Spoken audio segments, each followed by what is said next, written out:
Hola, queridísimos amigos. Estoy seguro que el futuro de la humanidad es glorioso, aunque el presente sea problemático. Artículo de opinión. Planes para un futuro utópico.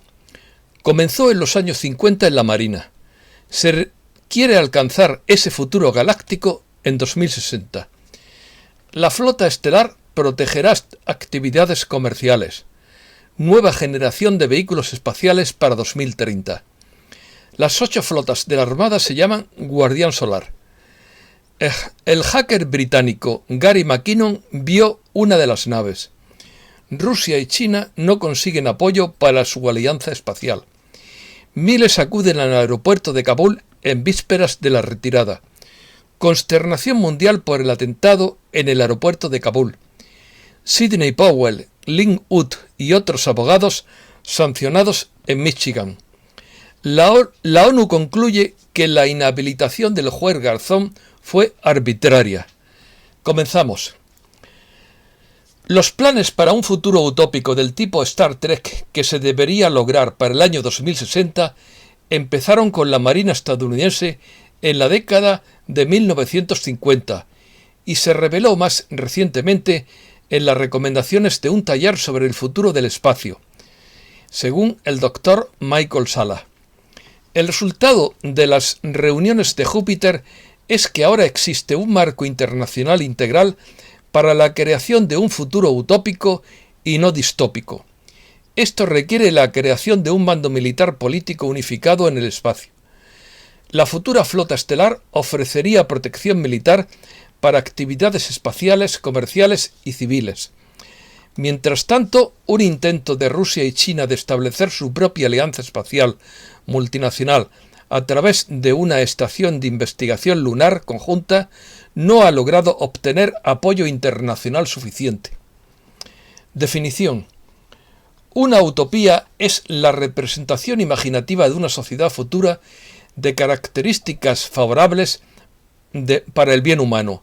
Esto es, una sociedad perfecta e idealizada, mientras que una distopía sería la representación ficticia de una sociedad futura de características negativas causantes de la alienación humana. La palabra procede del helenismo utopia, isla imaginaria con un sistema político, social y legal perfecto, descrita por Tomás Moro en 1516 durante el Renacimiento, donde describe un modelo para una sociedad ideal con niveles mínimos de crimen, violencia y pobreza. El utopismo o motor utópico es esencial para la mejora de la condición humana, porque se crea aquello en lo que se cree, y si no crees, no creas. ¿Qué es la Federación? La Federación Galáctica es una cooperación de civilizaciones espaciales de viaje en nuestra Vía Láctea. La Federación está formada por cientos de miles de miembros y fue fundada hace millones de años después de una serie de guerras en la constelación de Lira. La destrucción ocurrida en esa ocasión llevó a los supervivientes a intentar, a partir de entonces, solucionar los conflictos galácticos de forma pacífica. Cada galaxia habitada en nuestro universo tiene una federación propia, pero la nuestra es una de las más antiguas. La Federación Galáctica tiene una enorme flota de naves espaciales a su disposición que median o, si es necesario, intervienen en cualquier lugar donde se impongan los conflictos. Las tecnologías interdimensionales que pueden utilizar son de un nivel tan alto que difícilmente podemos imaginarlas. Su control de la energía es casi perfecto, por lo que pueden hacer cosas como desmaterializarse o hacerse invisibles, y no es ningún problema la creación de pequeñas esferas de energía que se pueden liberar con una asignación, como por ejemplo crear dibujos en los cultivos. Sus naves están hechas a menudo de material vivo. Algunas son tan grandes como planetas y son totalmente autosuficientes, con bosques, campos y ríos. La flota de la Federación está formada por naves de las naciones participantes y varias flotas que operan individualmente. Algunas de estas flotas están encabezadas por comandantes que se han vuelto algo conocidos en la Tierra. Historia. Hace varios millones de años, la Federación Galáctica trabajó en estrecha cooperación con el Alto Consejo de Sirio, para servir como una raza guardiana que ayudaría a apoyar el proceso de siembra y evolución del planeta Tierra en su densidad más baja, el primer universo atómico. Armónico, quiero decir. Se llamaba así, primer universo armónico. La Gran Pirámide de Gizeh se construyó como una cámara de resonancia armónica dentro de un sistema de portal interdimensional en el que las naves espaciales podían viajar en el tiempo y acceder al plano terrestre muy rápidamente, especialmente si se necesitaba una intervención. Durante el ciclo en el que se construyó la Gran Pirámide en la época preatlantiana, la Federación Galáctica tenía la tarea de proteger la puerta estelar y la cámara de ascensión dentro de la pirámide e intervenir en caso de un ataque de intrusos hostiles como la resistencia Anunnaki.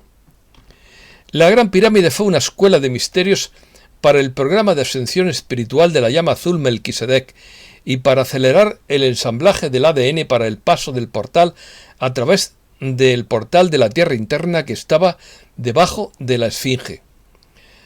Antecedentes. Gene Roddenberry creó su serie de televisión Star Trek como una obra de ficción en 1966, pero fue informado en secreto sobre las operaciones de un futuro programa espacial de la Marina que llevaría a la humanidad a unirse a una organización interplanetaria similar a su ficticia Federación Unida de Planetas. Por lo tanto, la llamada Federación Galáctica de Alianzas Libres, más conocida como la Alianza Galáctica, sería un gobierno ficticio en el universo expandido de Star Wars o la Guerra de las Galaxias, obra original de George Lucas.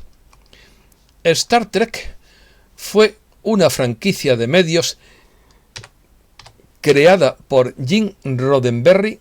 La primera serie de televisión se llamó Star Trek. La serie original debutó en 1966 y se emitió durante 3 temporadas en la NBC. Siguió las aventuras interestelares del capitán James T. Kirk, interpretado por William Shatner, y su tripulación a bordo de la nave estelar Enterprise, una nave de exploración espacial construida por la Federación Unida de Planetas en el siglo XXIII. El canon de Star Trek incluye la serie original, 2 series animadas, 6 series de televisión derivadas, la franquicia de películas y otras adaptaciones en varios medios. Ayuda a la Armada.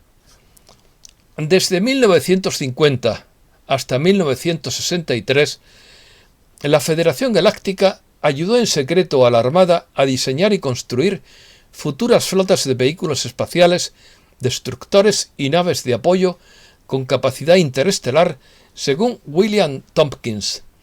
La relación entre la Armada estadounidense y la Federación se ha vuelto tan estrecha que la próxima generación de vehículos espaciales, que se lanzará en la década de 2030, no se está construyendo en ninguna parte de la Tierra, sino en los muelles espaciales de un planeta en otro sistema solar, según Tompkins.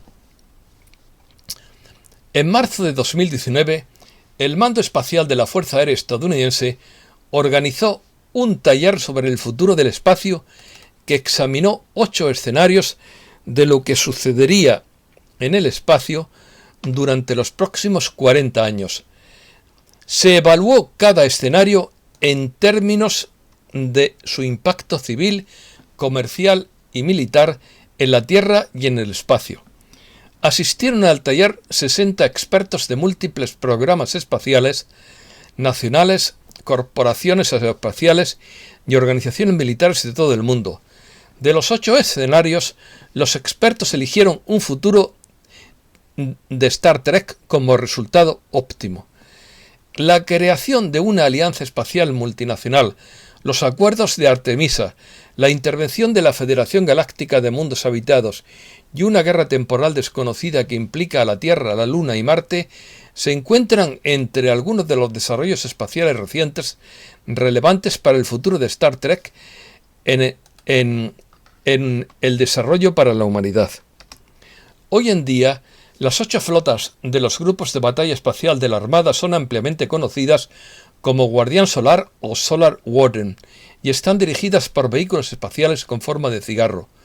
Uno de los vehículos también los hay con forma de triángulo, que es el TR-3B, como ustedes saben. Uno de los vehículos espaciales fue visto por el pirata informático británico Gary McKinnon en 2002. Y aquí se acaba el tema y empezamos con Afganistán. Más de 60 muertos tras el doble atentado en el aeropuerto de Kabul. Más de 60 personas perdieron la vida y 150 resultaron heridas tras el doble atentado ocurrido este jueves en las cercanías del aeropuerto de Kabul, muchos de los cuales formaban parte de una multitud que intentaba alcanzar uno de los vuelos de evacuación internacional, según fuentes sanitarias afganas. 12 soldados estadounidenses muertos en Kabul en el doble atentado. Al menos 12 soldados estadounidenses perdieron la vida y otros 15 resultaron heridos en un doble atentado este jueves contra el aeropuerto de Kabul, que fue seguido de un ataque armado que el Pentágono atribuyó al grupo terrorista Estado Islámico. Mi más sentido pésame a las familias de todos los fallecidos, tanto civiles como soldados. El Estado Islámico reivindica el doble atentado junto al aeropuerto de Kabul. La rama afgana del grupo Estado Islámico reivindicó este jueves el doble atentado que ha dejado decenas de muertos en las inmediaciones del aeropuerto de Kabul, según un comunicado de la agencia de información de los radicales Amaq, difundido por sus canales de propaganda en Internet.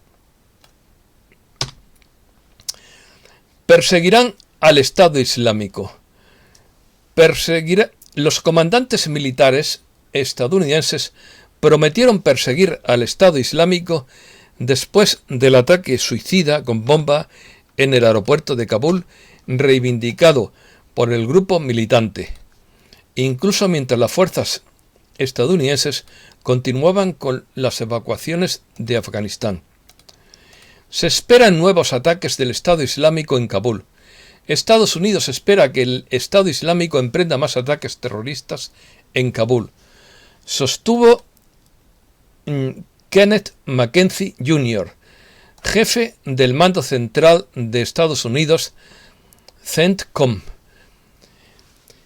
Entre comillas, esperamos que continúen estos ataques, señaló el alto funcionario del Pentágono e informó que Estados Unidos pidió a los comandantes talibanes que tomen medidas de seguridad añadidas para evitar otro atentado suicida en el perímetro del aeropuerto de la capital de Afganistán. Miles acuden al aeropuerto de Kabul en vísperas del fin de la retirada. Miles de afganos continúan llegando al aeropuerto de Kabul en un intento por huir del país en los vuelos de evacuación internacionales, pese a las restricciones impuestas por los talibanes y los riesgos de seguridad cuando solo quedan días para que se complete el final de la retirada. Los talibán condenan el atentado en el aeropuerto de Kabul y dicen que dejará de suceder cuando las tropas se marchen. Condenamos el acto terrorista. Con estas palabras se ha referido el portavoz de la Comisión Cultural de los talibán, Abdul Qahar Balki, a las 2 explosiones a las puertas del aeropuerto de Kabul.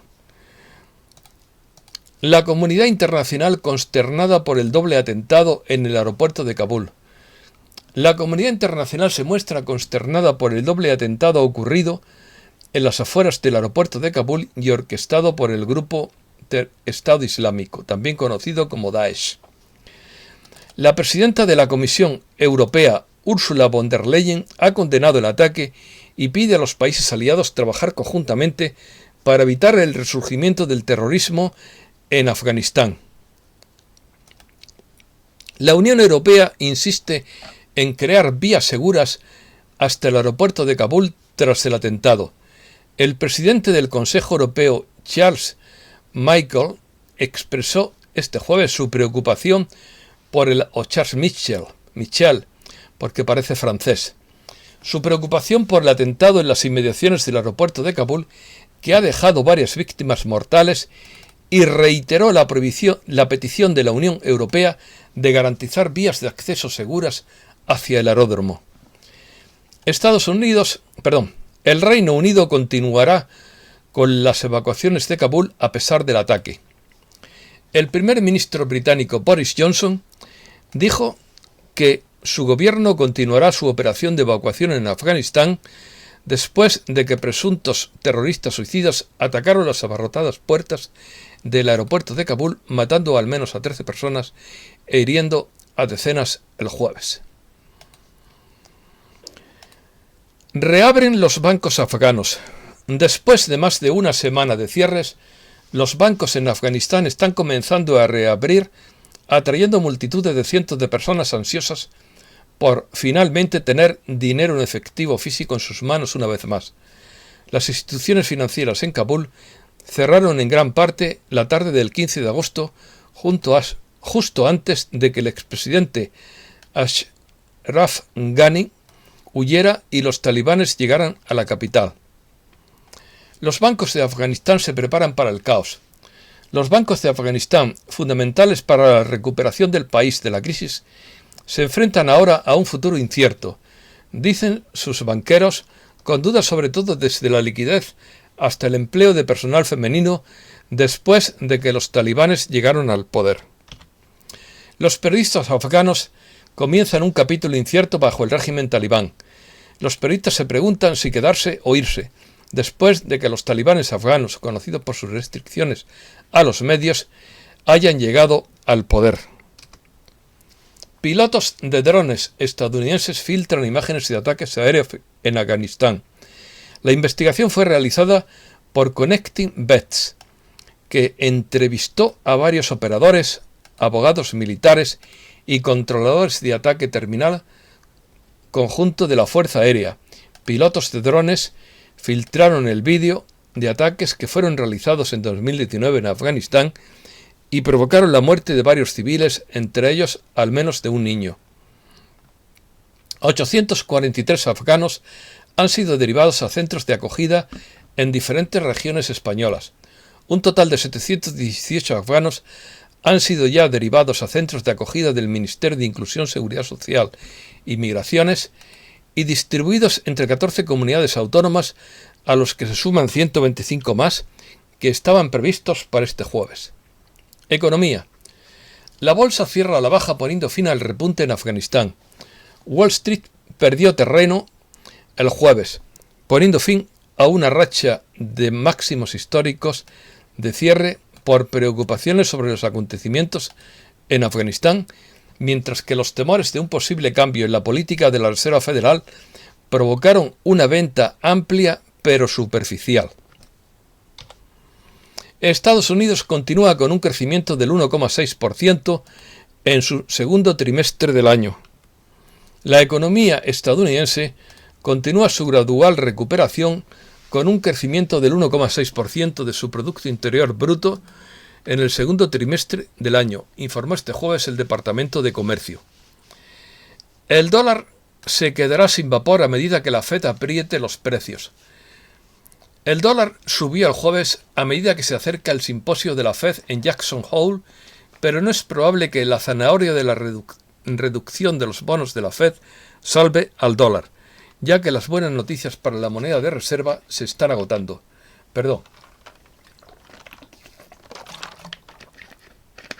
Psicosis entre los inversores por la falta de margen de actuación de Powell.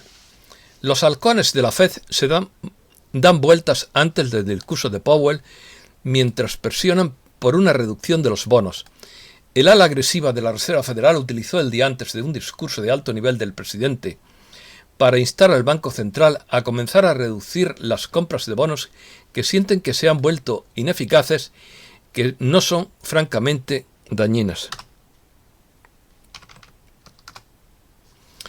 El repunte del 60% del Bitcoin de sus mínimos de julio puede estar desapareciendo. La explosión del Bitcoin por encima de su nivel de $50.000 no duró mucho, y los patrones de los gráficos indican que su repunte desde julio corre el riesgo de desvanecerse. La criptomoneda más grande cayó hasta un 4,9% el jueves a $46.322 y otros tokens, incluido Ether, se retiraron junto con el índice Bloomberg Galaxy Crypto. La caída redujo el rally del Bitcoin desde su mínimo del 20 de julio a aproximadamente el 60%. Europa. El Banco Central Europeo podría reducir la necesidad de compra de bonos y con tasas bajas. Los funcionarios del Banco Central Europeo descubrieron en julio que su nueva estrategia de inflación y los cambios en su compromiso sobre la trayectoria futura de las tasas de interés podrían terminar reduciendo la necesidad de una política monetaria ultra expansiva. Los responsables políticos prometieron el mes pasado que no aumentarían los costos de los préstamos hasta que vean que los precios al consumidor crecen de manera sostenible a un ritmo del 2%, un cambio de tono que llevó a los inversores a rechazar las expectativas de despegue. Los alemanes compran mucho oro. La demanda de lingotes físicos en Alemania, tradicionalmente el mayor comprador de monedas y barras de Europa, fue la más alta desde al menos 2009 en el primer semestre.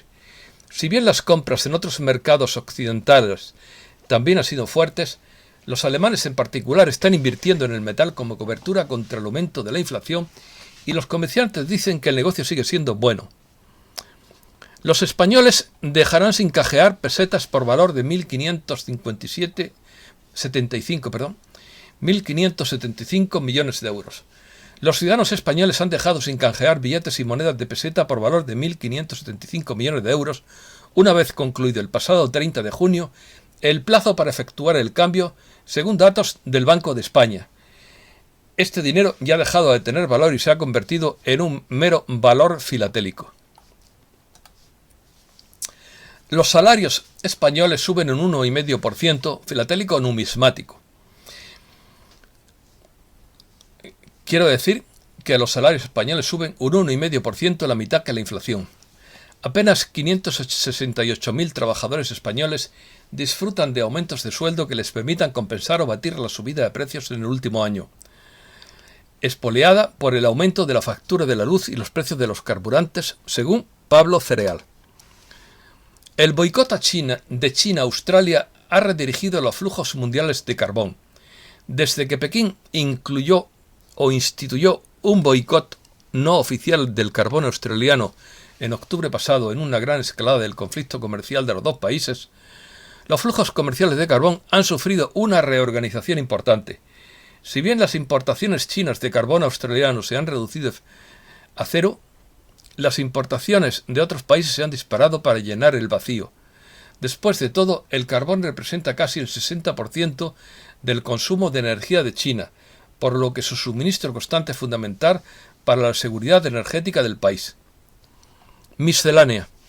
Sidney Powell, Lynn Booth y otros abogados pro-Trump sancionados en Michigan. 9 abogados aliados con el expresidente Trump enfrentan multas financieras y otras sanciones después de que un juez dijera el miércoles que habían abusado del sistema judicial con una demanda que desafió los resultados electorales de Michigan. La ONU concluye que la inhabilitación del juez Garzón fue arbitraria. El Comité de Derechos Humanos de la ONU ha dictaminado que el exjuez de la Audiencia Nacional, Baltasar Garzón, fue inhabilitado en un proceso arbitrario cuando instruía el caso Gürtel y pide a España una reparación eficaz porque el Tribunal Supremo vulneró su presunción de inocencia. Los emigrantes en Miami se dedican a la agricultura, la ciencia y la manufactura. Los emigrantes en Miami-Dade son un poco más de la mitad de la población total de este condado del sureste de Florida, pero representan una gran mayoría de la fuerza laboral en los sectores empresariales y de agricultura, manufactura y tecnología, según un estudio. El Supremo permite que se restablezca el programa Espera en México. El Tribunal Supremo estadounidense rechazó este martes una petición del gobierno de suspender la aplicación de la orden de un juez federal que restableció el programa Espera en México, el cual obliga a los solicitantes de asilos a permanecer en ese país mientras se resuelve su caso en territorio estadounidense. La Fuerza Naval de Nicaragua llama a resguardar la vida ante la amenaza de un ciclón. La Fuerza Naval del Ejército de Nicaragua llamó este miércoles a la población de la costa del Caribe nicaragüense a resguardarse la vida ante la amenaza que representa la posible formación de un ciclón tropical en los próximos días. El ex primer ministro de Mali detenido por corrupción. El motivo exacto del arresto de Boubeye Maïga no estaba claro, pero estaba relacionado con la compra de un avión por parte de Malí en 2014 por $40 millones, dijo su abogado. El Tribunal Supremo de Brasil se pronunciará pronto sobre los derechos a la tierra de los indígenas. Antes de 1988, los pueblos indígenas de Brasil fueron perseguidos y sus orejas cortadas por asesinos a sueldo para los grandes terratenientes. Miles de indígenas brasileños, adornados con pintura colorida, cuentas y plumas, han establecido un campamento de protesta frente al Tribunal Supremo antes de un fallo histórico esperado sobre si pueden reclamar tierras ancestrales perdidas. Hace un tapete con la piel de su perrito muerto y se hace viral. Un TikToker ha causado polémica después de compartir un perturbador vídeo que muestra un tapete hecho con la piel de su perro Pug. El hombre llamado Joel Granados explica que para transformar su mascota en un pequeño tapete la mandó disecar, aunque pensó que le iba a quedar más bonito. Ahora lo tiene como adorno en uno de los sillones de su casa. También mencionó que fueron 3 los perritos que murieron en su familia. Dudosa sensibilidad la de este señor. Muchísimas gracias, queridísimos amigos.